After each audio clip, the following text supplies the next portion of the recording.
Bismillahirrahmanirrahim. Assalamu alaikum. I am Raina Tokir from the Computer Science Department. I am working as a lecturer in Computer Science Department and Schools of Systems and Technology in University of Management and Technology, Lahore.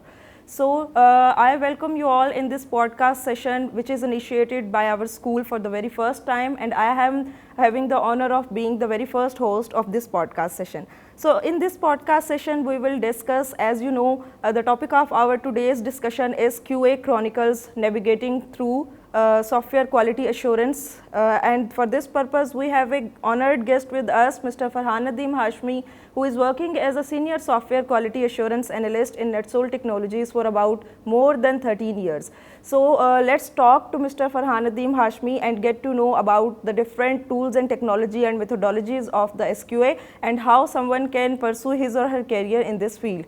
And let's discuss with Farhan Hashmi. Assalamu alaikum Farhan, how are you?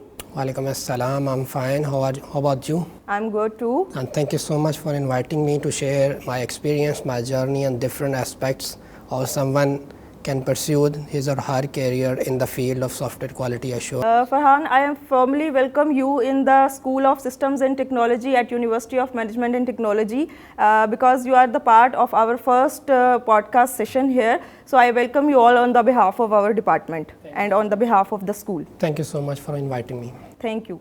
Farhan, would you please share with us your educational background and your career journey towards the QA? The journey started back in 2011 and in 2010 I have done my graduation, and after that immediately I have joined the NETSOL Technologies back in 2011 as a SQA engineer. So in 2014 I was promoted as a team lead. And in 2018, management had decided to promote me towards a new challenging role as well, that was basically a regional lead. Okay, Farhan, what are the common misconceptions people do have before joining this field? Can you please tell us about that? So the point is, when I have started my career, in fact, I was also having same kind of misconception or understanding in my mind. Okay, if someone is not having up to the mark or is not having a good coding skills, can pursue in the field of software quality assurance. But if we see in the current era, this is not the case. Someone who wants to in this field, he or she needs to have technical skills along with the coding skills as well as the software quality assurance related basic concepts as well. So it's blend of technically coding skills plus conceptual fields. So both needs to be in someone in order to pursue in this field. Okay, Farhan, can you please tell us that we are talking about the software quality assurance. This term is repeatedly using. So can you please elaborate the term that what is basically the software quality assurance? So generally, if we see that what quality is, for example, if we are having a cell phone, for example, so our expectation is that we can make a call, we can do a text message, we can play a multimedia roles as well. So these are the end user expectation from any kind of a cell phone, basically from non-smart or smartphone as well. So if any phone is actually meeting that requirements, it means that that phone is somehow meeting or to some extent is meeting the quality of that particular user requirements as well. So meeting the requirements. So it means that meeting the client expectation, we can say it's a quality. So when it comes to the software, software means that if a certain software is meeting the agreed specifications, which is between the vendors and the software provider. If they are agreed on a certain specified specification and the software is working as per the specifications, then we can say that this software is up to that mark during that time. Okay, so you have used the term requirements here. Can you please elaborate? Basically, the requirements are mainly two types: functional requirements and the non-functional requirement. Okay. When we say that a specification is kind of a document which can be in form of BRD, business requirements document initiated by the firstly from the client perspective, and later on that document transformed in functional specification, which comprises of different factors like the functionality points, functional requirements, non-functional requirements, which includes the usability perspective, performance factor as well, look and feel as well, the environmental detail as well. So all these details comprises in a document, then we can say that this complete specified agreed document. Okay, can you please tell us about the life cycle of a software development? We want to build something from the scratch, or we have a certain baseline in order to build any sort of requirement or the software from the scratch. So it has a certain steps we need to follow to make sure that the things are working in a proper way, in a process oriented way, rather in going in different direction. So it has various phases. For example, in software development, the very first phase we have like the requirement analysis. Like we receive the requirements from the customer, then what happen is we do analyze. We have a meeting internally to analyze what other requirements are. Okay. So once the requirements got analyzed, then we move towards the planning phase. Planning phase, it means the estimation, how much time requires to complete that, to implement, to test that, to deliver that requirement. Also the resources, how many resources we can include or how many resources we have at the moment. So resource planning, environmental planning, where actually we need to develop that particular thing. Once that is done, so that the outcome of this phase is kind of we can say that certain documents we can normally use in the design phase. In the design phase, we prepare the functional specification, which I have shared earlier, which have all the requirements, functional, non-functional, and look and feel related things, or all these. So based on that design document that is prepared in the design phase, the coding phase initiated. So in the coding phase, normally developers implement the things as per by referring the specification, then they perform the unit testing, integration testing, then obviously once that is done, the build has been handed over to the QA team. The QA team started their own activities, and it's had its own life cycle. We'll come back later on that, but they started testing the software. Once testing is done, then after that we have a delivery phase and the maintenance phase later on. Once that thing goes into the production. You were talking about there are different phases in software development life cycle, right? And testing is basically one of the phase of this whole process, right? Am I right? Yes. Okay. Okay. Is there any life cycle used for the testing purpose or testing life cycle? Similarly to software development life cycle, testing life cycle has its own phases in parallel to development activities. For example, software development life cycles are going on, so QA is not sitting idle. So in parallel they are doing something, and this is also have some kind of a process life cycle. Normally we call it software testing life cycle. So it's had also it's had their own steps as well. For example, initially they need to analyze the requirements. The first phase is requirement analysis. Once that is done, QA is understand fully what they need to do and what will be the coming in the future onto their table. So they first get familiar with the understanding of the requirements. Once that is done, then comes the test planning phase. And that is also a very critical phase actually. So that actually lies on estimation, and we prepare the test plan, and in the test plan there are the certain things we need to look into. For example, number of resources, who will do what.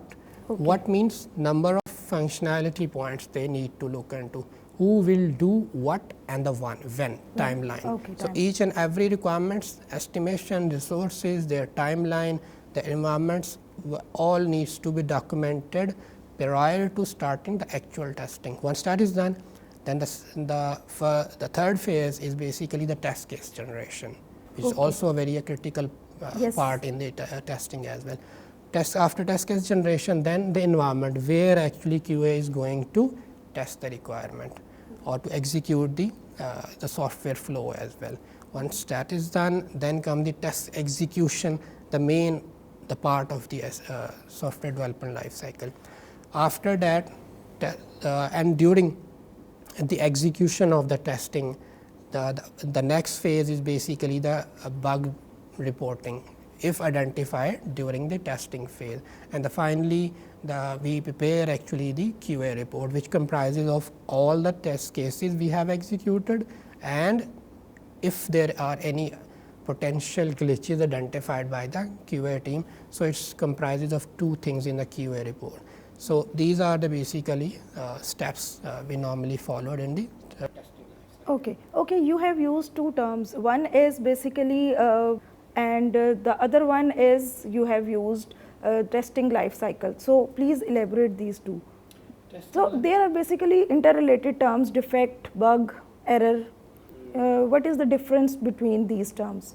So prior to this question, I would like to have some share insight about what are actually the test cases is. Yes. That is also an important part as well. So the test cases is basically kind of a document also, just like the other documents we are having, which we now have discussed earlier, like the test plan, we have the functional specification document. Similarly to that, we have the test cases. It's kind of a document, and it has their own characteristics. Then we can say that this document is valid proper test case. The first one is the naming convention should be self-explanatory. Okay, if we read out the name, then we can identify, okay, this particular document is basically a test case and for the purpose of this requirement. Okay. So in particular document, we have a certain, you can say that the values that we need to have. For example, the who is going to execute the test case, the name of a person, the execution status pass fail, the date, obviously, the prereqs, what are the prereqs of the software as well. So, and obviously the actual steps to perform, actual versus expected, and then the test data. So all these things are actually combined in a certain document. Then we can say that this is a proper test case as well. Then coming back to your original question, what are actually the different terms we normally used: bug, defect, error. Okay, so these are very kind of you can say that mostly used, but have a very kind of a thin line kind of a difference in between. For example, failure, when we say what is failure, failure is kind of hardware failure, power failure kind of a thing as well. So when we say that error is something like that, it can be a spell mistake, it can be a syntax error when we specifically talk about the development. So the syntax error. So and the later on the defect and the bug. For example, if a developer is doing coding for on behalf of any certain requirements, so and identified any issue during the development and fix it by their own before handing over build to the QA team as well. So we can call that as a defect.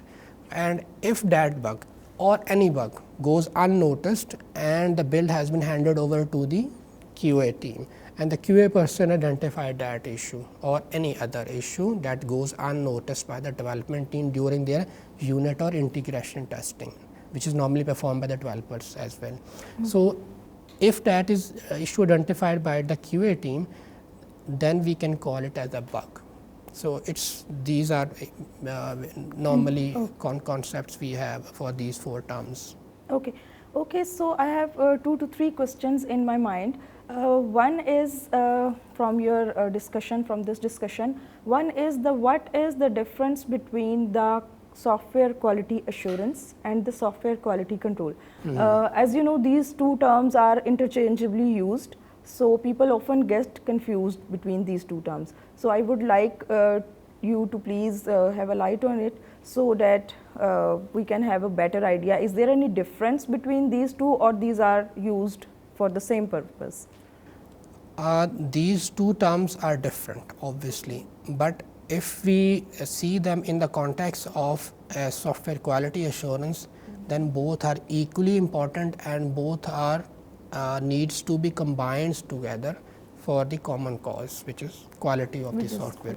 So, independently, if we see that QC is basically more towards the product oriented, focused more focused on the product. Okay, we'll come back detail on it, and whereas the QA is more process oriented. It's kind of a proactive, a preventive approach, kind of in both. So, more focus on product means, which is QC, that we normally perform various testing activities to identify the bugs, to make sure that the software is working as per the agreed specification. So, that is also the more focus on the product as well, by testing the software to meeting the customer requirement. And when we say process oriented, so it means that to make sure that we have the processes to develop the software, to just to make sure that this software is meeting or is being developed as per the agreed processes we have at the moment. For example, SDLC, are we following that different steps of the software as well. So, process versus product. Okay. So, in the product we do testing, in the processes we do have a certain activities. Normally we call it, for example, static testing. Static testing means kind of peer reviews, document reviews, peer reviews, inspections, audits. So, just to make sure that the things are as per the agreed specification, not in terms of implementation, not in terms of working, but just to make sure that the client is actually asked this is what exactly. Okay. So, documentation, software, static testing, actual testing, proactive, preventive approach. Okay, so what is the difference between the waterfall and agile methodology? These are also methodologies we use in the software quality assurance. So, what are the difference between these two? Do you use at your workplace these commonly used methodologies or not? See, actually, both are, we know that both are the methodologies, but it depends upon the organization structure, what they are preferring to, and what and more importantly, what their customer is expecting to. Are they expecting a frequently patches release or shipments, or they are okay with the monthly, bi-monthly or quarterly shipments. So, depending upon the client requirements, we follows that process. For example, if the customer is very much keen towards the having a weekly shipments, then we prefer to have the agile methodologies. And if they are okay with the monthly or the bi-monthly, then we are okay with the SDLC, and both has its own advantages as well. Okay, we can have a separate session on this agile methodology and waterfall methodology in the near future. So, for now I would like to proceed that what different tools you use for the quality assurance. Before coming back to the tools as well, just like to have some insight, a bit just kind of a bird eye view of both concepts. Okay, right. So, it might get viewers can have a bit understanding of both methodologies we are talking about. So, for example, agile very commonly used nowadays as well. The reason is it actually promotes the maximum collaboration of the customer and the development team as well. More transparency, what actually going through. So, the customer have insights what the team is working on. So, more collaboration, more transparency, and also encourages to do the mistakes. Mistakes by saying mistakes, not by intentionally, but to try out the different things as well.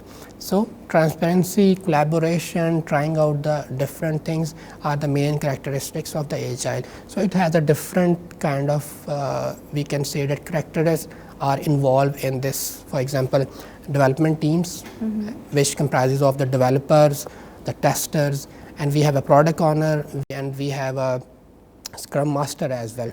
So, how the story goes on initially, for example, we are having a product backlog. The product backlog is basically the responsibility of the product owner.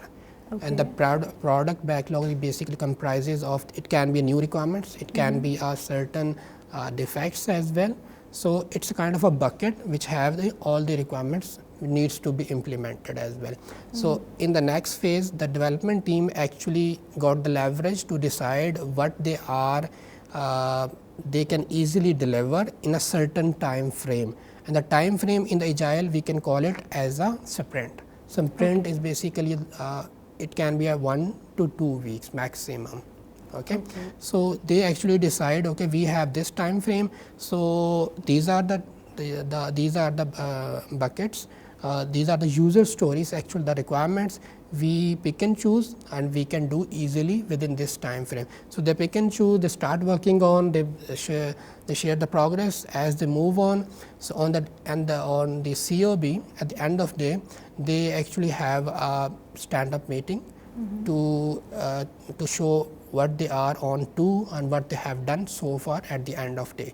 So, this cycle keeps going on until unless the sprint has been ended. So, at the end of the sprint, they have a sprint review meeting, which is kind of a and we can call it a retrospective meeting as well.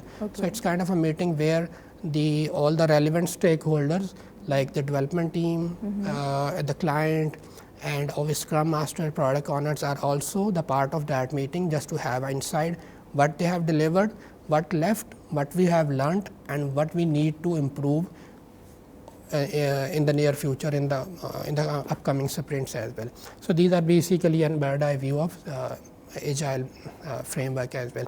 And when it comes to the traditional waterfall model, so it's basically same steps we have discussed earlier for the STLC, but the point is it's work in a sequential way. Step 1 if completed, then we move toward the steps like test. If we are at the analysis phase, one study is done, then we move toward the planning phase.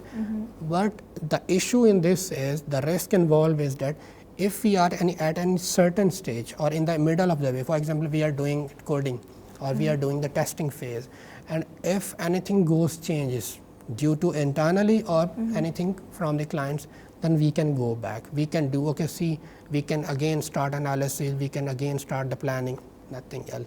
We have to flow with the water, similarly actual name. So, these are basically the point as well. Achha, as I asked you earlier, that what are the different tools you use for the quality assurance? We have different tools. For example, for the automation testing, we can use Selenium. Okay. So, and for the project management activities, and for test cases as well, we use the Jira, Atlassian Jira as well. And from databases, we have a different, like we can use Oracle. We are using the SQL Server as well. So, it's automation versus manual, both kind of work. Farhan, I would like to ask you that how do you prioritize your testing tasks? The testing task basically involves a few factors. We need to look into, for example, we firstly need to look into the urgency, which are the most critical requirements, what are the risks involved if we haven't shipped that requirements up to that marks. So, it's basically the urgency plus the risk involved with the requirements. So, these are the two actually the key factors we need to look into. Okay, Farhan, usually what normally for any software developers do a lot of modifications. So, how do you ensure that after these modifications the existing functionality is still working fine? We normally use a term regression testing. Okay, is it a type of testing? Yeah, exactly. This is also a type of a testing, similar kind of the types of requirement functional similarly right. We have a different type of testing as well. So, this is also the key the type of testing we have. So, what happens is whenever we receive a build from the SCM, after receiving the build from the development team on the behalf of any kind of new requirements on any with respect to the fixation of any sort of a bug as well. So, what happens is we deploy that big bug, and we actually check the interrelated components of the software. For example, we have a login page and we have a sign up option, and the bug fixation or the new requirements is come up with us related to the sign up option as well. So it had nothing to do with the login, but login and the sign up both are interlinked. Okay. So what happened is we receive the build, deploy it, and definitely we will check the original functionality of the sign up as well, but we along with that we will also see the login functionality, if it is working intendedly or they are working as they were previously before having the build for this particular change.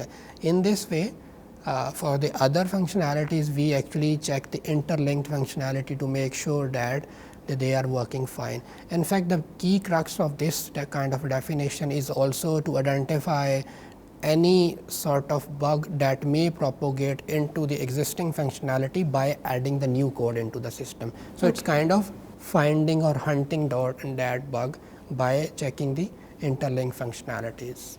How you handle such a bug which is difficult to reproduce? Well, it's involve a few actually skills as well, and the skills by having is the problem solving skills that must needs to someone have, and obviously it's also requires a close collaboration not only with the client but also with the development team to understand what the logic is being implemented in the system and what the issue is. So, we firstly need to understand the collaboration, problem solving skills as well, then we can ask for or analyze any sort of logs implemented in the system.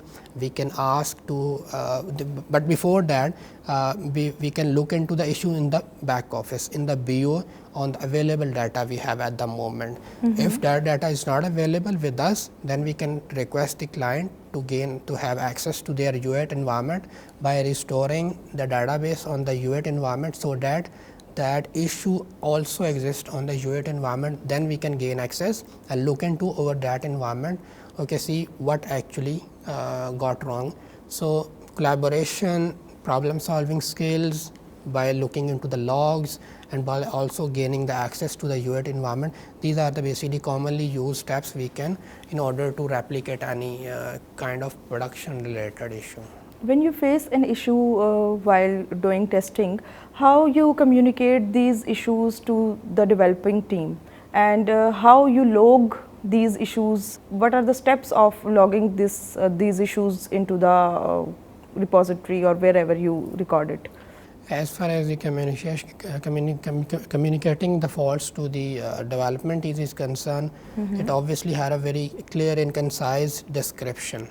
Anyone can read and identify, okay, this actually issues belongs to this functionality, and also it must needs to have a proper evidence along with the snapshots, and also need to have a proper steps to replicate. So, if anyone can replicate or follow that step, so that the development team also can replicate that issue in their environment and ultimately leads toward the actual fixation as well. So, when it comes to the overall life cycle, it's pretty much simple, pretty much like, for example, if QA identify any glitch in application, they log it initially at both end, development and the QA team, the issue, the status is new, for example, and if that issue is assigned to the development team, the phase will be the pending dev eval. And if any issue is assigned to any particular development in the development team and he or she start looking into, then they will move from the pending dev eval to dev eval, and then the next phase is and if they agree, okay, this is an issue, so then they move into the fixation, and the phase will be the in dev, and later on after the fixation is done, in dev to unit testing, integration testing, development completed. When once all these stuffs have completed, that issue is sent back to the software configuration management department, which is SCM, normally responsible for sharing the build. So, they will share the bug with the ready for QA, and issue is assigned to the QA team. Then actually the status goes from ready to QA to in testing, and if issue is fixed after checking by the testing team, the status will be the fixed, and if it is not, sent back to the development team, and the life and the cycle goes on as it is. And how do you make sure that you have covered all the necessary scenarios for a particular functionality, to test a particular functionality? We have a different kind of approaches. All right. For example, equivalence partitioning, boundary value analysis, we can normally apply it to make sure that we have enough testing, to make sure that we are able to, or now we can say that we have done ample of work. Now we can ship this particular release patch to the customer. These are basically the approaches kind of which comprises the, for example, let me give you an example of for both. For example, you have one field which accepting values from 1 to 10, and we need to test it. So how we can make sure that we have done enough testing on. So if we apply both approaches, like boundary value analysis, we will check the values on boundaries. We will check 1, we will check 10, any kind of in between values. And when it comes to the equivalence partitioning, we actually prepare the data in valid and invalid classes. For example, 9, 8, 1, 10, these are the valid values.